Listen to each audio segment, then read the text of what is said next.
انسان جو اپنے بیٹے کو وصیت کرتا ہے وہ اس کے تجربات کا نچوڑ ہوتی ہے اور کمال محبت کے ساتھ اس کی سراسر بھلائی مقصود ہوتی ہے، اور باپ وہ وصیت اپنے بیٹے کو کرتا ہے۔ اور یہاں وصیت کرنے سے قبل کتنے پیار بھرے انداز میں یا بنیا، اے میرے پیارے بیٹے، احفظ انی اربعن و اربعن، میں تمہیں 4 چیزیں بیان کرتا ہوں اور 4 چیزیں اس کے ساتھ جڑی ہوئی ہیں، تو یہ 8 چیزیں تم یاد کر لو۔ لا یضرک ما عملت معہن، اگر یہ تیرے عمل کا حصہ بن جائیں تمہیں زندگی میں کبھی نقصان نہیں ہوگا، زندگی میں تم شر سے بچے رہو گے، برائی سے بچے رہو گے، نقصان سے بچے رہو گے، تمہارا باطن تمہارا ظاہر اچھا رہے گا اگر ان 4 چیزوں کو 4 چیزوں کے ساتھ جوڑ کر کے اپنے عمل کا حصہ بنا لو۔ فرمایا ان اغنى الغنى العقل، سب سے بڑا غنا، سب سے بڑی دولت مندی، سب سے بڑی ثروت عقل ہے۔ اگر کسی کو عقل کا رزق دیا گیا ہے تو وہ سب سے بڑا دولت مند ہے۔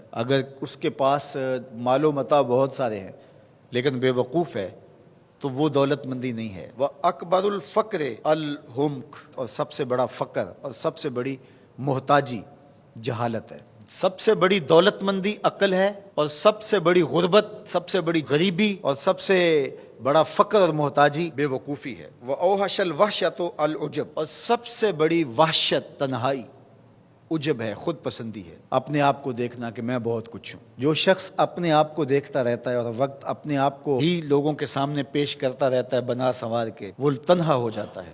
لوگ اس کی ان خوبیوں کا بھی انکار کر دیتے ہیں جو خوبیاں واقعتاً اس کے اندر موجود ہوتی ہیں۔ اگر پاؤ ہے تو اپنے آپ کو سیر نہ بتاؤ، لوگ پاؤ کا بھی انکار کر دیں گے۔ تو جو جس حالت میں ہو وہی حالت لوگوں کے سامنے ہونی چاہیے، بلکہ اس سے اگر کم ہو۔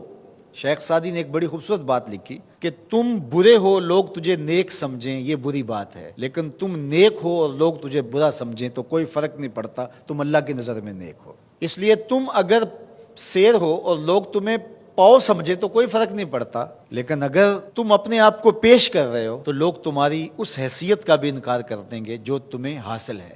وَأَكْرَمُ الْحَسَبِ حُسْنُ الْخُلُقِ، سب سے اچھا جو حسب و نسب ہے وہ کیا ہے؟ میں فلاں ہوتا ہوں، میں فلاں ہوتا ہوں، میں فلاں کا بیٹا ہوں، فلاں قبیلے سے میرا تعلق ہے، میرا باپ بڑا امیر کبیر تھا۔ اپنا حسب نامہ اس طرح لوگ پیش کرتے ہیں، مجھے جانتے ہو کہ میں فلاں ابن فلاں ہوں۔ سیدنا علی المرتضیٰ فرماتے ہیں بہترین جو حسب ہے جو آپ پیش کرتے ہیں وہ کیا ہے؟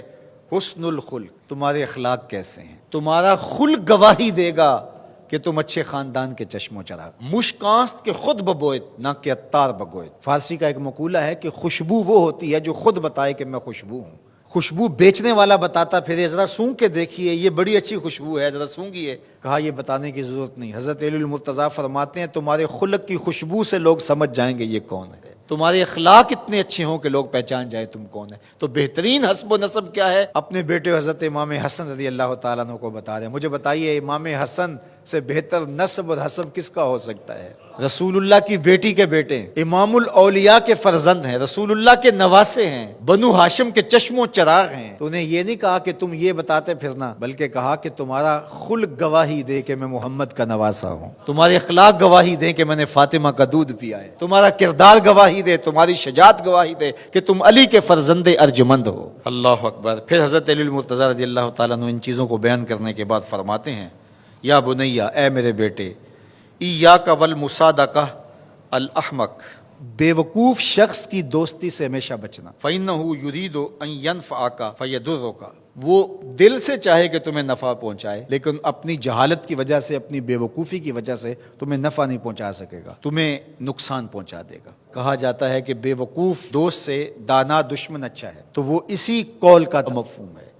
آپ نے اپنے بیٹے حسن کو یہ نصیحت کی، یہ نصیحت پلے باندھنے، اور کبھی بھی جاہل اور بے وقوف سے دوستی نہ رکھیں، اس سے رویہ اچھا رکھیں، سلوک اچھا کریں، اس کے لیے خیر کا ذریعہ بنیں آپ۔ یہ مطلب نہیں کہ بے وقوف کو آپ سلام بھی نہ کریں، لیکن دوستی اعتماد آپ اس پہ نہیں کر سکتے۔ وَإِيَّاكَ وَمُصَادِقَةَ الْبَخِيلِ، اور بخیل سے کبھی بھی دوستی نہ لگانا۔ فَإِنَّهُ يَبْعُدُ عَنْكَ أَحْوَجَ مَا تَكُونُ إِلَيْهِ، اس لیے کہ جب تجھے انتہائی ضرورت کا وقت آئے گا تو وہ تجھ سے دور ہٹ جائے گا، اور تو اس پہ توقع لگائے ہوئے ہوگا کہ میرا دوست ہے اور اوکھے ویلے میرے کام آئے گا، لیکن اوکھے ویلے وہ کام نہیں آئے گا۔ تو بخیل سے دوستی کا رب نہیں رکھنا۔